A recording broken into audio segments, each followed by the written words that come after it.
Pablo Escobar waa ninkii gubay 2 milyan si ay inantiisu diirimaad u hesho.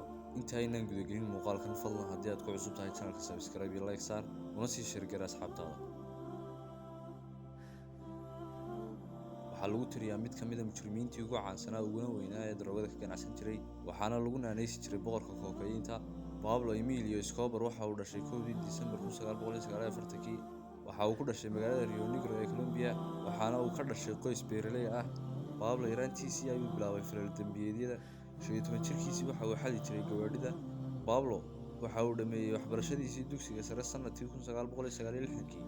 Isla sanadkii xigay waxa uu waxbarashadiisii ka sii watay jaamacadda Latin America, isagoo baran jiray kulliyadda dhaqaalaha. In badan uu sii wadin waxbarashadii jaamacadeed, wuxuuna go'aansaday inuu shaqadiisii gaarka u ahayd sii wato.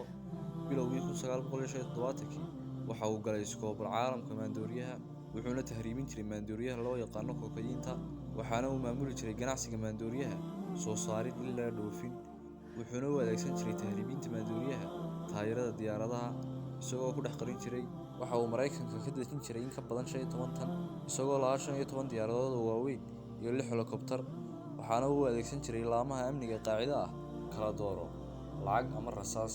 Waxa uu ka faa'iiday tahriibinta kokaynta lacag dhan $420 milyan bishiiba, wayna siyaadday faa'iidadiisii, waxaanay gaadhay $30 bilyan sanadkii. Waxa uu khasaari jiray bishiiba $2 bilyan. boqolkiiba 10 waxa khasaaraha sabab u ahaan jiray jiirarka oo cuni jiray lacagta. Escobar waxa uu ku noolaa nolol qani ah, waxaana taa ku cadaynaysa maalin maalmaha ka mid ah iyadoo oo la eeganaya ay sanbabadu xanuuneen, isagoo qabow badanna jiray. Wuxuu gubay $2 milyan si ay diirimaad u hesho inan uu dhalay. Sanadkii 1989 waxa uu kaalinta 17aad ka galay liiska majalladda Forbes ee qiimeysa dadka ugu lacagta badan adduunka. Waxa uu ku bixin jiray lacag loogu qiyaasay $2,500 cinjirada lacagta lagu xidhayo bil kasta. Fuqarada Colombia aad ayay u jeclaayeen sababtoo ah wuxuu ahaa nin u tura masaakiinta, waxaana uu aasaasay barnaamij lagu quudin jiray dadka baahan. Sidoo kale waxa uu dhisay dhakhtarro, iskuullo, garoomo kubadeed iyo meelo lagu nasto. Waxaa lagu tiriyaa inuu mas'uul ka ahaa dilka 4,000 oo qof, waxaana ka mid ahaa 100 garsoore, in ka badan 1,000 askari, saxafiyiin iyo shaqaale dowladeedba.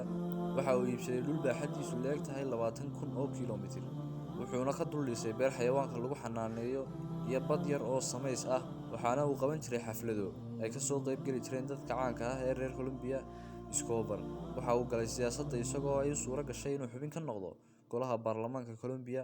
1980 Mareykanka ayaa dul dhigay madaxiisa lacag oo ballan qaaday inuu siin doono jaaysad lacageed qofka keena macluumaad ku saabsan Escobar.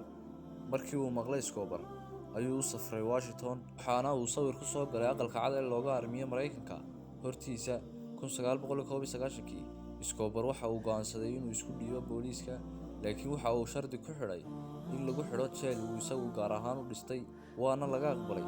Waxaana uu dhistay jeel u gaar ah oo uu ku raaxaysto.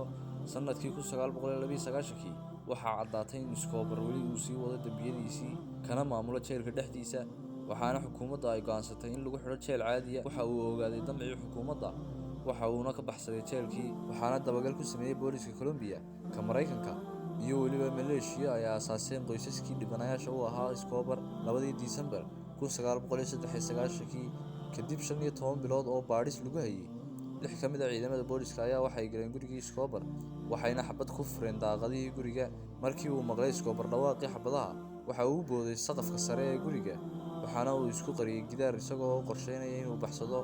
Waxa isqabsaday sawaxankii xabadaha, booliiskina waxay moodeen inay soo weerareen ilaaladii Escobar, waxayna dalbadeen gargaar. Isla markiiba waxay la kulmeen Escobar oo ka soo dhacay saqafkii sare ee guriga, waxaana loo badinayaa inuu isdilay iyadoo xabadi kaga taallay dhegta midig, waxaana uu ahaa markii uu dhintay 44 jir. Muuqaalkeena maanta intaas ayuu ku eegyahay. Muuqaalka kan xigana wuxuu noqon doonaa barnaamijkeenii taxanaha ah ee dunida inaga daasoon. haddii aad nagu cusub tahay ha ilaawin inaad subscribe iyo like saarto channelka, una sii share garaa hal qof oo ka mid ah asxaabtaada. waxaana idinkaga tegayaa salaanta islaamka. Assalaamu calaykum waraxmatullaahi wabarakaatuh.